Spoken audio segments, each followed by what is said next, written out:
Mas agora nós vamos falar de um assunto muito importante para o nosso Brasil, sim, porque o presidente da República, Luiz Inácio Lula da Silva, sancionou a lei que equipara o crime de injúria racial ao de racismo. Quem cometer injúria agora fica preso e sem direito à fiança. Eu tenho o prazer de receber uma mulher que sabe tudo de lei para falar sobre esse assunto. É a primeira delegada da PCDF, eleita deputada distrital, doutora Jane Kleber. Muito boa tarde, tudo bem com a senhora? Seja muito bem-vinda. Boa tarde, obrigada pela oportunidade, obrigada pelo convite mais uma vez para falar de um tema que é muito importante para os negros, muito importante para a sociedade. É a materialização de um desejo antigo, porque é dizer que injúria racial é racismo, sim.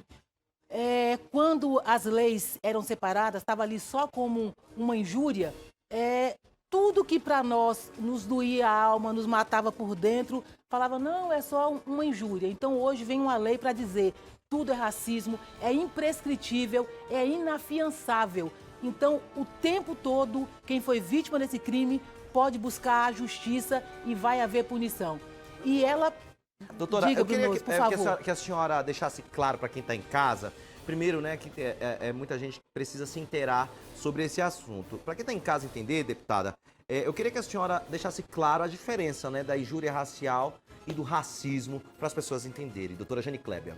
Sim, antes a injúria a injúria racial era uma qualificadora do termo de injúria. Alguma coisa que me machucava, que falava para mim individualmente. Aí dizia, não, só ofendeu você, é injúria. O racismo, ele ofendia a raça. Então era dirigida a uma pessoa, mas atingia o conjunto, a raça toda. Então eram leis diferentes. E quando as condutas que todo mundo entendia, isso é racismo. Seu preto, seu macaco, jogar uma banana, tentando diminuir a pessoa com aquela conduta, sempre era uma injúria racial, que era mexer com alguém, ofendê-la, mas com base num critério de raça. E a pena era pequena, de 1 a 3 anos. Agora vem a lei e fala de 2 a 5 anos. Então hoje até a brincadeira, a lei ela vem num aspecto tão amplo que ela diz que é um programa humorístico, por exemplo, ou numa rodinha de amigo e alguém tá só achando graça, tá fazendo um gracejo, né?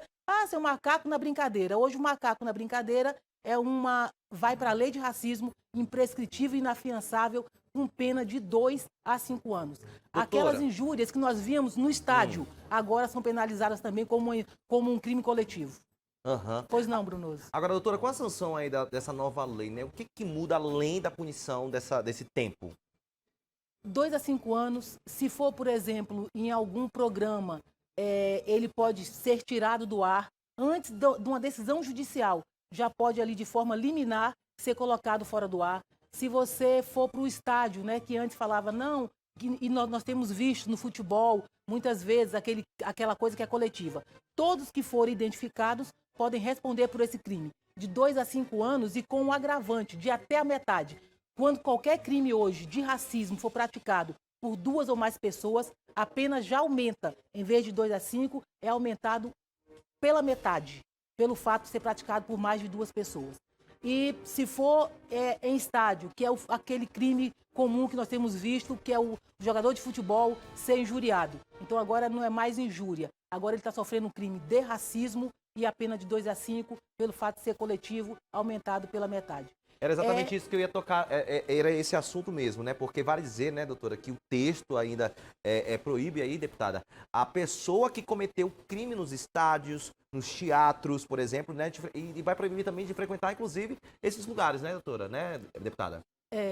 Hoje, Bruno, a gente vê o seguinte, muitas vezes o que fere alguém, o que machuca, para o outro é só uma piada, né? Ele fala, não, isso é só brincadeira, né? Você é meu amigo, mas são assim, é uma coletividade se divertindo às custas de alguém.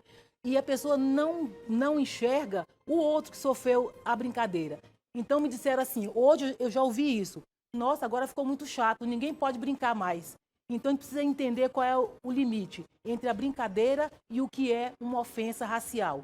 O limite é exatamente o outro, não tanto que eu me divirto, é o tanto que o outro se machuca. Enquanto a outra pessoa aceitar a brincadeira, o gracejo, é brincadeira. Mas quando você ofendeu, a pessoa disse para e você não parou, então nós estamos diante de um crime sim, e quem for ofendido pode buscar a justiça. A lei trouxe outros adendos, né? Por exemplo, hoje qualquer crime de racismo, qualquer que seja, a pessoa vai estar acompanhado sempre de um advogado ou um defensor público. Pode parecer um detalhe pouco importante, mas é muito importante, porque às vezes a pessoa é muito simples e ela não consegue se defender a contento. Então, vai estar sempre acompanhado de advogado para que aquele procedimento vá a termo, vá até o final e realmente consiga punir. Então, infelizmente, é uma lei muito dura, necessária, oportuna, para que pare, já deu, chega das pessoas serem diminuídas pela cor da pele, serem vistas pela cor da pele, ou quando alguém quer machucar, vai diretamente nesse critério cor, né? E acha que isso vai diminuí-la. Isso só vai matar. Tem gente que é, de verdade, é a morte moral da pessoa. Uhum. Quando ela está no meio de muitos amigos e alguém aí xinga seu preto, seu nojento, seu fedorento, outras coisas absurdas que nós ouvimos. Então, hoje, essa conduta é crime. Então, todo mundo tem que se policiar, sim. Agora, deputada, o que a gente também vê bastante, né? Inclusive, eu fico bem pasmo, né? Nós estamos em 2023, ultrapassamos aí uma pandemia lascada, né? Onde nós vimos muitos mortos, muitas pessoas, e ainda lidar com esse tipo de coisa, com o preconceito, né? E nas redes sociais, deputada, como é que essa lei vai funcionar? Nós vimos um dia desse, né? O caso muito próximo, né? Foi com o jornalista da TV Globo, o Fred, onde ele sofreu preconceito, onde ele sofreu ali um racismo, né? Como é que funciona também nas redes sociais, doutora? Isso, são os haters, né? Que são aquelas pessoas que entram ali, nem te conhecem, só são contra aquele tema ou contra você porque você é negro, acho que você não tem que estar naquele lugar, né? Como aconteceu com o Fred, por exemplo. E aí você pode buscar uma delegacia, na delegacia o crime vai ser registrado agora como racismo. E o importante rede social não é terra sem lei, como as pessoas imaginam. É possível, a polícia consegue, vamos dizer assim, plotar, identificar de onde saiu aquela mensagem. A pessoa vai ser identificada. Por quê? O computador, o celular, tem uma coisa chamada IP. IP é como se fosse um endereço, é um CPF. Então é possível hoje, de forma muito fácil para a polícia, identificar de onde saiu aquela injúria. Nós temos ali, na questão da investigação, você consegue buscar junto às redes sociais, Facebook, YouTube, Twitter, né? A gente consegue congelar a página ali, mesmo que a pessoa apague, é possível a gente ir lá e rastrear o IP de onde saiu, a pessoa vai ser identificada e aí sim, o fato de ser imprescritível, não tem mais aquele prazo de 6 meses, né? Então, sempre, quando a polícia conseguiu ali com a investigação, longa ou não, identificar quem foi que praticou, essa pessoa vai ser punida aí com essa pena bem dura. E eu vou repetir, sempre que eu tiver a oportunidade, de 2 a 5, e dependendo da circunstância, agravada. E não é detenção, é reclusão. O que significa isso? É cadeia, chilindró fechado.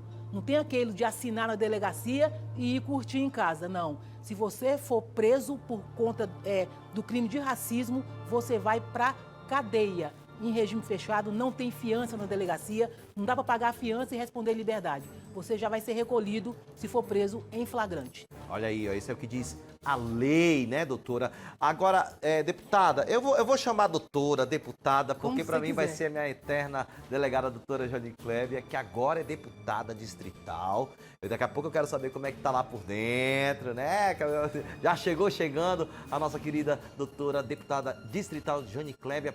Como é possível provar? Por exemplo, nas redes sociais a gente sabe que o print serve como prova, tudinho, mas caso seja um lugar público, testemunhas ajudam, né, doutora, né, deputada? Sim, é bem importante a prova testemunhal. Tem gente que assiste, que vê, sabe o que aconteceu e diz o seguinte, vou me meter nisso não, eu não quero falar.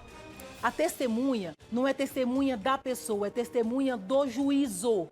Então, se alguém testemunhar, você indica a pessoa, ela é obrigada a testemunhar. Então, se você indicar o nome, souber pelo menos pelo primeiro nome, conseguir identificar de alguma forma, fala, fulano viu. E ele é testemunha do juízo, então ele tem que ir lá e tem que contar o que aconteceu. Então, primeiro rede social, printa a tela. Esses prints você pode, serve como prova. Você pode ir ao cartório, por exemplo, e registrar uma chamada ata notarial. O que é isso? Você vai no cartório, o cartório abre na hora aquela página e diz o seguinte: realmente, no dia 11 de março, dia 12 de março ou de janeiro, não importa. Esse fato estava na rede social e aquilo vira um documento que vai ser aceito na justiça. Então, essas provas você consegue fazer. Mas, no mais, celular que botou e apagou, dá um print de tela e guarda aquilo que vai servir de prova sim. Então, a prova testemunhal ou a prova material. Mas o importante é a vítima não se intimidar, não se diminuir, não sofrer sozinho. Aconteceu, não tenha vergonha de ter sido vítima. Eu digo isso sempre. Vítima é sempre vítima. Vá à delegacia, levante a cabeça. O errado é quem te injuriou, o errado é quem te xingou, né? Naquele momento. E a lei, 2 a 5 anos, essa lei, ela é dura. Para quê? Porque o racismo chamado estrutural, que é aquilo que está no nosso inconsciente, que a gente faz achando que é só piada, que faz que é só gracinha e que é normal e que na verdade, ou então que é mimimi, né? Não, só brinquei com ele e ele tá aí de mimimi. Na verdade não, é crime, machucou alguém e a lei dura é para que isso se torne um comportamento normal. Qual comportamento? O não injuriar, o não machucar o outro. Então realmente a lei é muito oportuna, parabéns pela edição, por a lei ter sido sancionada. E quero que ela caia no conhecimento geral. Todo mundo precisa saber, especialmente os negros que são sempre vítimas desse tipo de crime. Então, quando disserem para você, vai lá não, é mimimi, não vai dar em nada. Você vai dizer assim, eu vou sim, porque eu quero essa reparação. E pode ter uma reparação também financeira, né? Na justiça civil, paralela ao crime. Cometeu o crime, cadeia. E para cima do criminoso, uma ação judicial de indenização por danos morais. E você ainda recebe uma reparação financeira. Tá aí então, tá? Dúvidas esclarecidas. E eu espero que você em casa tenha ficado por dentro. Qualquer coisa, vai lá no Instagram da doutora Jane Clébia, da nossa deputada distrital, Jane Clébia, e você tira as dúvidas também com ela. Muito obrigado por ter vindo aqui com a gente, viu, doutora? Viu, minha deputada? Eu que agradeço, e Brunoso, eu tô nervosa, porque essa lei mexeu comigo, de verdade. Já sofri muitos episódios de racismo. Pois é, isso que eu ia perguntar. Você já sofreu muita coisa, já, doutora? Muitos. Mesmo delegada, já passei por situações de racismo que são, assim, chegam a ser hilárias. De, por exemplo, a pessoa, eu estou num grupo de mulheres e alguém fala assim, ali tem uma delegada, alguém queria tirar uma dúvida. A pessoa, em vez de perguntar quem é a delegada, escolheu pela cor da pele.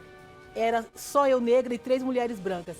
Ela foi se dirigindo uma a uma, as mulheres brancas, aí chegou por fim, esbarrou na doutora Jane negra. Aí ela me pediu desculpa. Desculpa, doutora. Eu falei, não tenho que te desculpar, fique tranquila. Pergunte o que quer saber. Perguntou, teve a dúvida sanada. Mas isso está no inconsciente coletivo. Como se os negros não tivessem oportunidade, não pudessem estar nesses lugares de fala, de poder, como uma delegada, por exemplo. Você é educada demais, moço. Tu é doido. Se fosse comigo, eu mandava logo se lascar. Então essa mudança veio em boa hora mesmo, né, deputada? Em muito boa hora. Realmente é o desejo, é o anseio da sociedade, das pessoas que não aguentam mais serem distintas pela cor da pele, pela sua religião, pela sua opção sexual. Então, as pessoas precisam ser respeitadas em sua inteireza, como elas são.